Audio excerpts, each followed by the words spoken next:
আজিজিয়া দারুল উলুম দেওবন্দ মুন্সিগঞ্জ মাদ্রাসার সম্মানিত মুশরিফে আলা ইফতা বিভাগ, বিশিষ্ট আরবি ভাষাবিদ, লেখক ও গবেষক মুফতি সাইদ আহমদ খান নদভী হাফিজাহুল্লাহ উস্তাদকে তার গুরুত্বপূর্ণ আলোচনা নিয়ে আসার জন্য অনুরোধ জানাচ্ছি।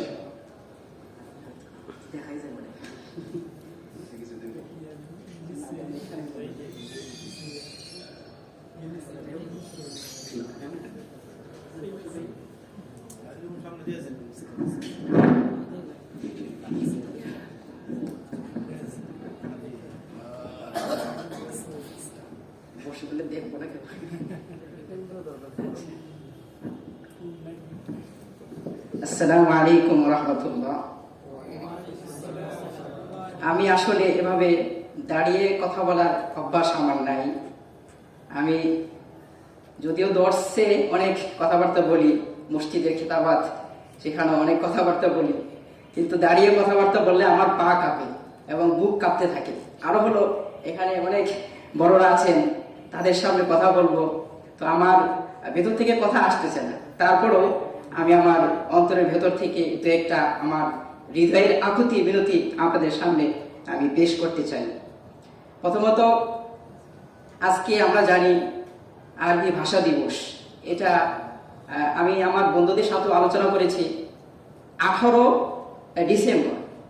তো প্রথমে আমি বলতে চাই, ভাষাটা আমাদের ভাষা হলো আরবি ভাষা, কিন্তু বড় দুঃখের বিষয় যে আরবি ভাষার দিবস আমরা আরবি নামে পালন করব, তা না করে আমাদের উপর চাপিয়ে দেওয়া হলো এবং আমাদেরকে আরবি ভাষার দিবসটা 18 ডিসেম্বরে পালন করতে বলা হলো। তো শুরুতে এই কথাটা এজন্য বললাম যে আমি একটু পরে একটা পাশ্চাত্য সভ্যতার দিকে সংক্ষেপে একটু ইশারা দেব। এই জন্য বললাম যে ওরা সব কিছুতেই এখন ভাষার মাধ্যমে এবং নানাভাবে ওরা আমাদের উপরে পাশ্চাত্য সভ্যতাকে চাপিয়ে দিচ্ছে। এগুলো বুঝতে হলে আমাদের আরবি ভাষাকে শিখতে হবে, আরবি ভাষাকে জানতে হবে। আরবি ভাষার গুরুত্ব নিয়ে আমাদের বক্তাগণ অনেকে অনেক কথা বলেছেন।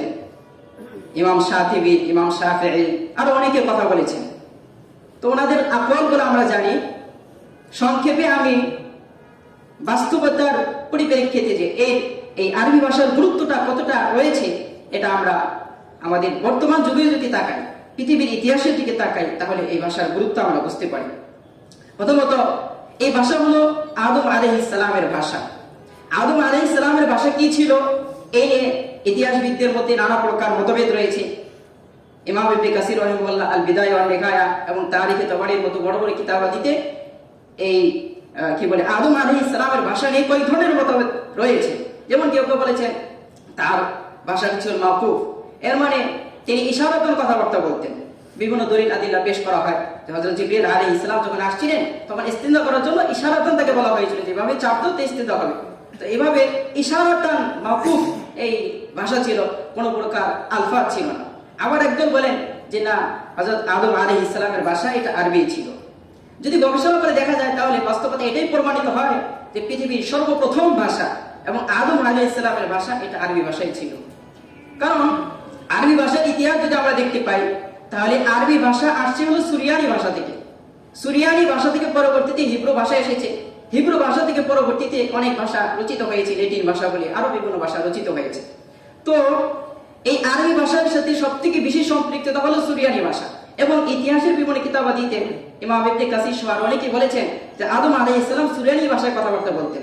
তাহলে সুরিয়ানি ভাষা আর আরবি ভাষার সাথে বিশাল একটা সম্পর্ক। তো সেই হিসেবে বলা যায় প্রথম মানুষের যে ভাষা আরবি ভাষা ছিল, তাহলে এটা অবশ্যই আদম আলাইহিস সালামের ভাষাটা আরবি ভাষা। তো পৃথিবীর সর্বপ্রথম ভাষা এটা আরবি ভাষাই হবে। তো এরপরে হিব্রু ভাষা যেটা, এর থেকে ল্যাটিন ভাষা এসেছে। এই জন্য আমরা দেখতে পাই হিব্রু ভাষার সাথে আরবি ভাষার বিশাল একটা সম্পর্ক, ইংরেজির সাথে আরবি ভাষার বিশাল একটা সম্পর্ক। তো এই জন্য পৃথিবীর সর্বপ্রথম ভাষা এবং আদম আলাইহিস সালামের ভাষা আমাদের আদি পিতার ভাষা। আপনি চিন্তা করুন, আপনি এখন ধরেন ইউরোপে চলে গিয়েছেন, তো পরবর্তীতে আপনাকে হঠাৎ একজনে বললো যে আপনি তো বাঙালি, আপনি ইউরোপে চলে আসছেন, এখন আপনি ইংলিশ বলতেছেন। আপনার আদি পুরুষের ভাষা ছিল বাংলা ভাষা, তো আপনি বাংলা ভাষা জানেন না কেন? তখন আপনার ভেতরে একটা গায়রাত লাগবে, আত্মমর্যাদা হবে যে আরে ভাই, আমার পূর্বপুরুষ তো বাঙালি ছিল, তাহলে অবশ্যই আমার বাংলা ভাষা জানা দরকার।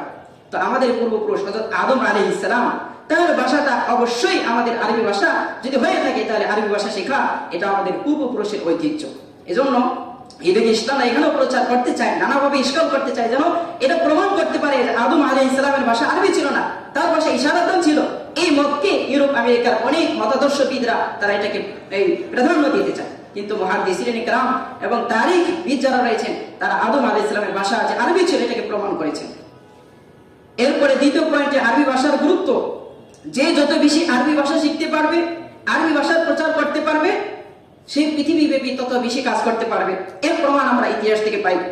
যেমন হযরত ইমাম শাফি রাহমাতুল্লাহ, আপনি ফিকহের যে সমস্ত ইমাম ছিলেন, হাদিসের যে সমস্ত ইমাম ছিলেন, তাদের জীবনের দিকে যদি তাকান তাহলে দেখতে পাই যারা যত বেশি আরবি জানতেন তাদের ভাষাটাই পৃথিবীতে তত বেশি প্রমাণিত হয়েছে, তত বেশি তাদের ভাষাটা ছড়িয়েছে, তাদের ফিকগুলো ছড়িয়েছে।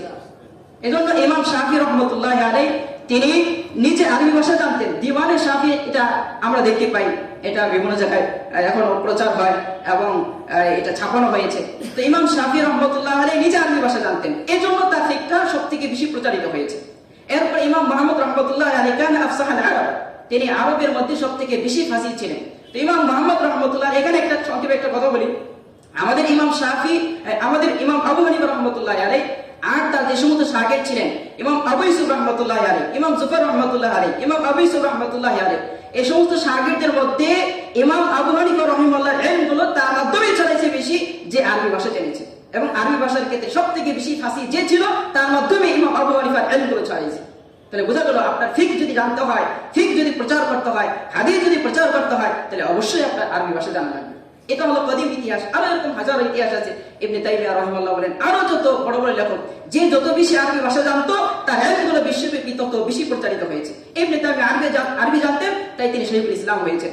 তারপরে জাহিদ তাওসির রহমাতুল্লাহ আলাইহি, তারপরে আপনার কি বলে আমাদের শেখ আব্দুল ফাত্তাহ আবুদ্দার আরবি জানতেন, তো বিশ্বব্যাপী তার নামটা প্রচারিত হয়েছে। শেখ আব্দুল হাই লাখনবী রহমাতুল্লাহ আলাইহি আরবি ভাষা জানতেন, তাই বিশ্বব্যাপী তার নামটা প্রচারিত হয়েছে। আমাদের আলিমা নবী রহমাতুল্লাহ আলাইহি আরবি জানতেন, তাই বিশ্বব্যাপী তার ইলমগুলো প্রচারিত হয়েছে। আমাদের বর্তমান যুগে যিনি বিশ্বব্যাপী ইলম প্রচার করে বেড়াচ্ছেন, ফিকহ এবং ইলম প্রচার করে বেড়াচ্ছেন, আল্লামা মুফতি তাকি উসমানী, আমরা জানি যে তিনি 2 বছর আরবি ভাষা পড়েছেন, আরবি ভাষা পড়েছেন, লিসান করেছেন। এরপরে উনি যখন লেখা শুরু করেছেন তখন তার ইলমের মধ্যে একটা নতুনত্ব এসেছে, একটা অভিনবত্ব এসেছে, একটা সৌন্দর্য এসেছে। এজন্য পৃথিবীর মধ্যে সব থেকে বেশি তার কথাগুলো মানুষ কবুল করেছে, আরো বিশ্বের মানুষ কবুল করেছে। তাহলে বোঝা গেল আরবি জানার কারণে এবং আরবি প্রচারের কারণে তার ইলমগুলো ছড়িয়েছে। আরবি যদি না জানতেন তাহলে তার ইলমগুলো ছড়াইতো না। এভাবে আরবি শেখার গুরুত্ব। আমরা আরবি কেন শিখব?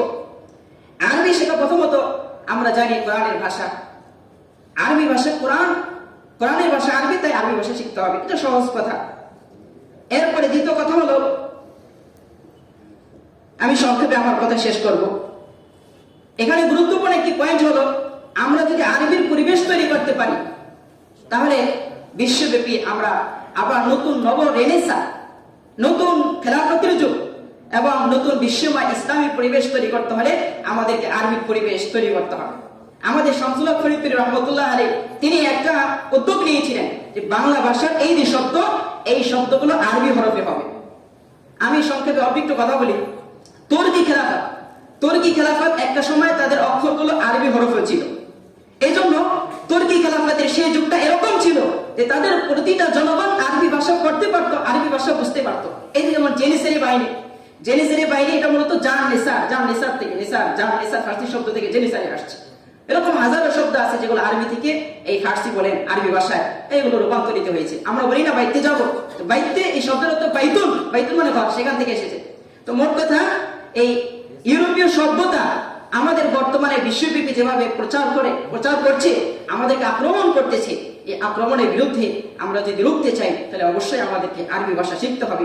তো এই যে তুর্কি সভ্যতা, তাদের প্রথমে আরবি ভাষা ছিল, আরবি অক্ষর ছিল, এই জন্য তারা তাদের সভ্যতাটা আরবের মতো ছিল। আর এখন তাদের ভাষাগুলো ইংলিশের মতো হয়ে গিয়েছে, ল্যাটিনের মতো হয়ে গিয়েছে। এখন তাদের সভ্যতাও ল্যাটিনের মতো হয়ে গিয়েছে, ইউরোপের মতো হয়ে গিয়েছে। মোট কথা, আমাদের দেশে দেশে সবখানেই যদি আমরা আরবি ভাষার প্রচার করতে পারি, যেমন আমরা নিজেরা লাভবান হব এবং বিশ্বব্যাপী ইসলামের একটা পরিবেশ আরবি ভাষার মাধ্যমে পয়দা হবে। আল্লাহ তাআলা আমাদেরকে এই ভাষার গুরুত্ব বুঝার তৌফিক দান করুন। আর অনেক কথা ছিল, বলতে পারতেছি না। আল্লাহ তাআলা যদি আরেকটি তৌফিক দান করে সেদিন ইনশাআল্লাহ বলবো। ওয়া আখিরু দাওয়ানা আলহামদুলিল্লাহি রাব্বিল আলামিন।